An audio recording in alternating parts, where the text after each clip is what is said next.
Friends, నమస్తే అండి. Welcome back to my channel. ఈరోజు మన రెసిపీ మనకి వంట చేసే టైం లేదా, అంతేకాదండోయ్ చాలా సింపుల్గా లంచ్ బాక్స్ ప్రిపేర్ చేయాలని ఉందా?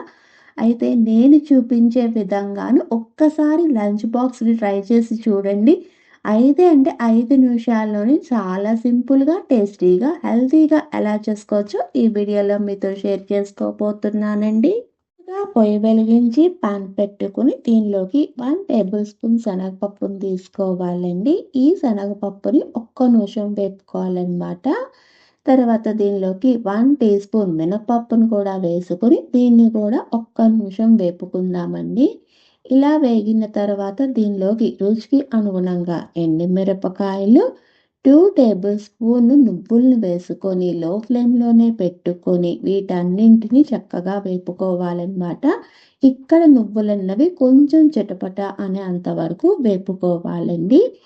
ఇలా నువ్వులు, శనగపప్పు, మినపప్పు, ఎండుమిరపకాయలు వేగిన తర్వాత వీటన్నింటినీ ఒక మిక్సీ జార్లోకి ట్రాన్స్ఫర్ చేసుకొని దీనిలోకి 1/2 టీ స్పూన్ పసుపు, 1/2 టీ స్పూన్ ఉప్పును కూడా వేసుకొని ఫైన్ పౌడర్గా చేసుకోవాలన్నమాట.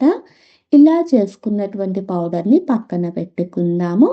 తర్వాత పొయ్య వెలిగించి పాన్ పెట్టుకుని దీనిలోకి 1 టేబుల్ స్పూన్ ఆయిల్ని వేసుకోవాలండి. ఆయిల్ కొంచెం వేడెక్కిన తర్వాత 1/2 టీ స్పూన్ ఆవాలు, 1/2 టీ స్పూన్ శనగపప్పు, 1/2 టీ స్పూన్ మినపప్పును వేసుకుని ఒక్క నిమిషం వేపుకోవాలన్నమాట.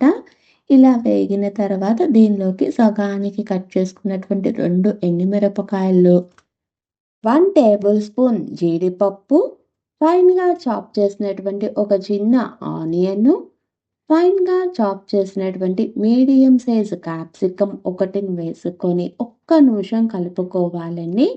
ఇలా కలుపుకున్న తర్వాత ఇక్కడ ఆనియన్, క్యాప్సికమ్ అన్నది కొంచెం ట్రాన్స్పరెంట్ అయ్యే అంతవరకు మగ్గించుకుంటే సరిపోతుందన్నమాట.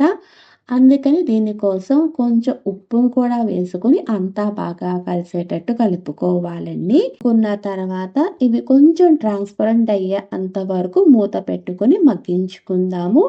ఇలా మగ్గిన తర్వాత దీనిలోకి నేనైతే ముందుగానే రైస్ అన్నది బాయిల్ చేసి పెట్టుకున్నానమాట. ఆ రైస్ని 1½ కప్పు బాస్మతి రైస్ని తీసుకుంటున్నాను. మీకు కావాలంటే నార్మల్ రైస్తోనైనా చేసుకోవచ్చండి. తర్వాత దీనిలోకి మనం ముందుగా వేయించి పెట్టి పౌడర్ చేసుకున్నటువంటి నువ్వుల పొడి ఉంది కదా, దాన్ని కూడా వేసుకొని అంతా బాగా కలిసేటట్టు కలుపుకోవాలండి. ఇలా కలుపుకున్న తర్వాత సాల్ట్ సరిపడిందో లేదో ఒక్కసారి చెక్ చేసుకోండి. నాకైతే సరిపోలేదు, అందుకని ఇంకొంచెం సాల్ట్ని కూడా వేసుకొని అంతా బాగా కలిసేటట్టు కలుపుకుంటున్నానమాట. ఇలా కలుపుకున్న తర్వాత దీన్ని డిష్ అవుట్ చేసుకోవటమేనండి. చేసుకున్న తర్వాత దీని మీద కొంచెం కొత్తిమీర గార్నిష్ చేసి మీరు లంచ్ బాక్స్ కట్టారనుకోండి, చాలా సింపుల్గానే ఉంటుంది, టేస్టీగా, హెల్తీగా కూడా ఉంటుందన్నమాట.